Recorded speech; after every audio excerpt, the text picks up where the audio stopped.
Hello बच्चों, maths olympiad का सबसे बेहतरीन क्वेश्चन लेकर आए। एक ऐसा क्वेश्चन जो कि आपको काफी प्रॉब्लम क्रिएट कर सकता है। देख सकते हैं आपके सामने जो सवाल है, if x square plus y square is equal to 7, x cube plus y cube is equal to 10, find x plus y. आपसे पूछा गया है कि एक्स प्लस वाई क्या होगा बच्चों, और x comma y belongs to real number, यानी यहाँ पे एक्स प्लस वाई का जो हमको सोल्यूशन मिलेगा बच्चों, वहां पे एक्स और वाई क्या होगा, एक रियल नंबर होगा। और रियल नंबर तो आप जानते ही हैं बच्चों, ठीक है। तो यहाँ पे इस सवाल को लगाने के लिए हमें क्या करना होगा बच्चों, देखिए एक नॉर्मल सवाल नहीं है ये आप जो सोचते हैं ना कि एक नॉर्मल सवाल है आराम से लग जाएगा, ऐसा नहीं है। इसको लगाने के लिए थोड़ा सा आपको अप्रोच, अपनी मैथमेटिक्स अप्रोच जो है वो बढ़ानी होगी, ठीक है। उसके लिए हमारे साथ लगातार बने रहना है बच्चों। तो चलिए स्टार्ट करते हैं। सबसे पहले हमें देखना है कि हमारे पास क्या गिवन है। हमारे पास गिवन है x square plus y square is equal to 7 और x cube plus y cube is equal to 10। तो हम ये दो रिलेशन जो हमें दिए गए हैं, इन पे हम पहले क्या करेंगे, एक फॉर्मूला यानी कि अलजेब्रिक आइडेंटिटीज एक लगाएंगे x cube plus y cube के लिए और x square plus y square के लिए। तो हम पहले क्या करेंगे कि एक्स प्लस वाई का होल स्क्वायर क्या होता है, इस अलजेब्रिक आइडेंटिटीज का हम फॉर्मूला लगाएंगे बच्चों। तो चलिए फॉर्मूला क्या होता है, एक्स स्क्वायर प्लस का वाई स्क्वायर प्लस का 2xy। ये बात आपको समझ में आ गई बच्चों, वेरी गुड। अब हमें करना क्या है कि हमको x square plus y square पता है बच्चों, हम यहां लगा देंगे। लेकिन दिक्कत कहां आती है बच्चों, हमको वैल्यू किसकी निकालनी है, एक्स प्लस वाई की। तो मैं एक सिंपल सा आपको तरीका बताता हूं। आप क्या करें कि एक्स प्लस वाई को लेट कर लें। क्या लेट करेंगे आप लेट कर लीजिए जेड। क्या लेट कर लीजिए, जेड। तो हम यहां पे लेट कर लेते हैं एक्स प्लस वाई को जेड। अब हम क्या करेंगे, जहां एक्स प्लस वाई आएगा वहां हम जेड लगाएंगे। तो यहां पे आया है तो हम यहां क्या लगाएंगे, जेड स्क्वायर। और x square plus y square की तो वैल्यू आपको पता है कितना है, 7 है। तो बच्चों हम यहाँ पे इसकी वैल्यू 7 लगाएंगे प्लस 2xy। और यहां से हम एक्स वाई कैलकुलेट करेंगे बच्चों, एक्स वाई निकालेंगे। तो आप एक्स वाई निकालेंगे तो जेड स्क्वायर माइनस 7 हो जाएगा इज इक्वल टू 2xy हो जाएगा। तो एक्स वाई कितना मिलेगा बच्चों, जेड स्क्वायर माइनस 7/2। ये हमको मिल गया एक्स वाई बच्चों। अब हमें क्या करना है, एक फॉर्मूला और लगाना है, कौन सा, x cube plus y cube का। तो वो भी लगा लेते हैं बच्चों। X cube plus y cube का जो फॉर्मूला होता है बच्चों, एक्स प्लस वाई एक ब्रैकेट में होता है, दूसरे ब्रैकेट में x square plus y square minus का एक्स वाई होता है। ये फॉर्मूला, ये अलजेब्रिक आइडेंटिटीज का जो फॉर्मूला है बच्चों, इसको याद रखना पड़ेगा। ये दो फॉर्मूलों के थ्रू ही हम इस सवाल का आंसर निकाल पाएंगे बच्चों। मैं आपसे फिर से कह रहा हूं, एक नॉर्मल सवाल नहीं है, ठीक है। इसमें थोड़ा सा अप्रोच आपको बदलनी होगी, ठीक है। तो वो चीज आपको करना है। तो यहाँ पे x cube plus y cube हमारे पास 10 है बच्चों। कितना है, 10। तो यहाँ 10 लगाएंगे और एक्स प्लस वाई को आपने देख सकते हैं क्या माना है, जेड। तो यहाँ जेड लगाएंगे।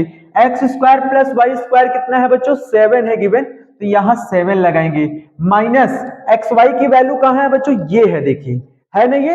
तो ये यहां लगाएंगे, लेकिन इसके लिए हमें ब्रैकेट चेंज करना पड़ेगा बच्चों, क्योंकि एक्स वाई की जो वैल्यू है वो हमारे पास है जेड स्क्वायर माइनस 7/2। ठीक है, इसको बंद कर दीजिए यहाँ पे। ये बात समझ में आ गई।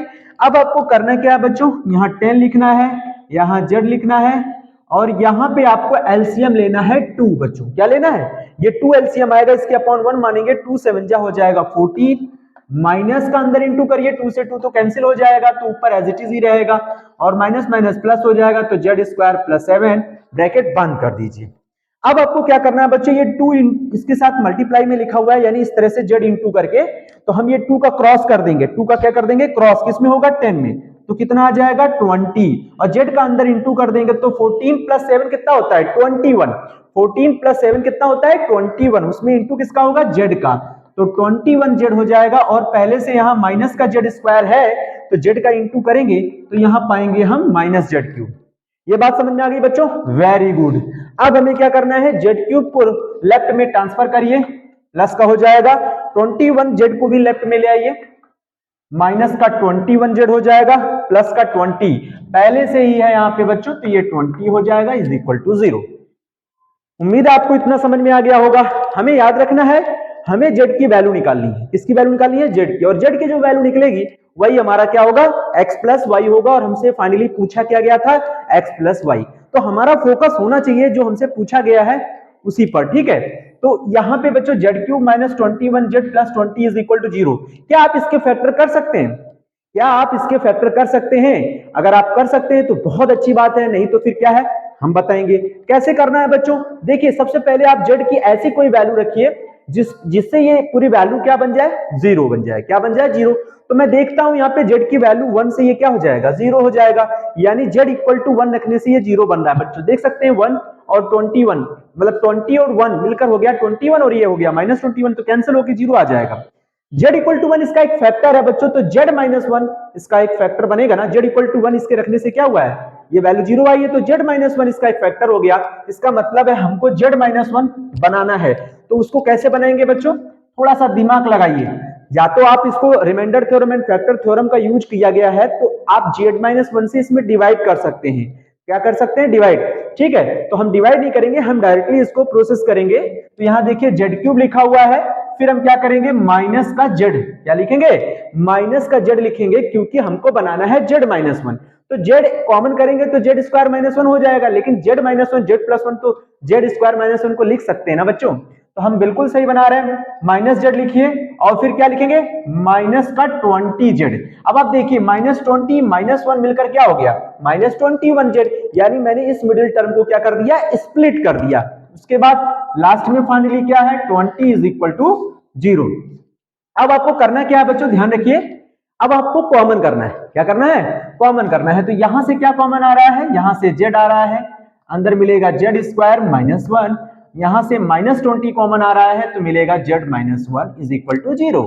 अब बच्चों इसके फिर से फैक्टर होंगे z स्क्वायर माइनस 1 के, तो z minus 1 z plus 1 -20 z minus 1 is equal to 0।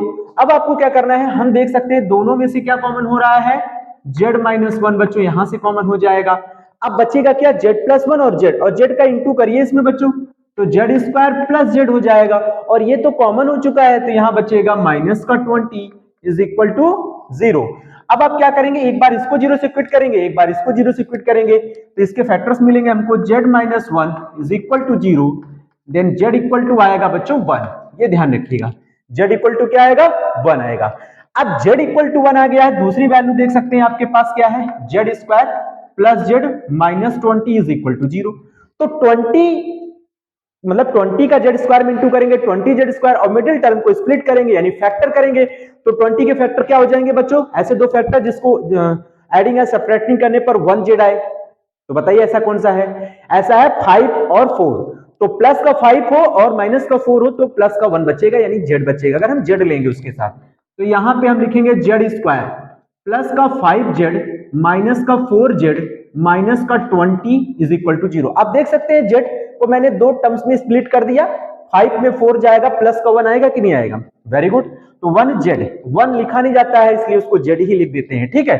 अब हमें दोनों में से क्या कॉमन करना है, पेयर बना लीजिए यहां से, तो यहां से z कॉमन हो जाएगा, यहां बचेगा z प्लस 5, यहां से -4 कॉमन हो जाएगा, z प्लस 5।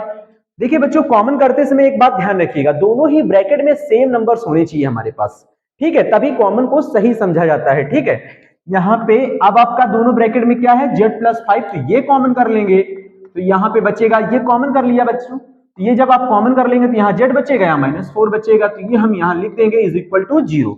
तो यहां से भी हम देख सकते हैं दो फैक्टर्स हो रहे हैं, एक बार z प्लस 5 को 0 से क्विट करेंगे तो z इक्वल टू आएगा -5, और दूसरा है z minus 4 is equal to 0, तो z इक्वल टू आएगा 4।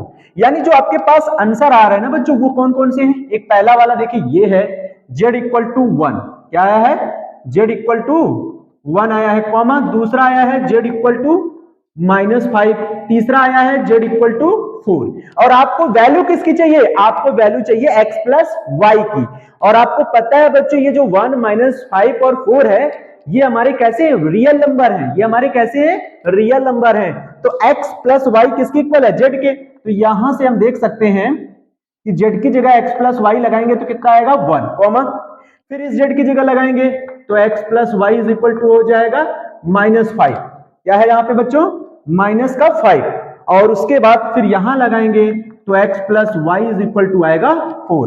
तो ये फाइनली आपके तीन आंसर होंगे इसमें, एक होगा 1, दूसरा -5, तीसरा है 4। तो यह सवाल आपको इस तरह से लगाना चाहिए।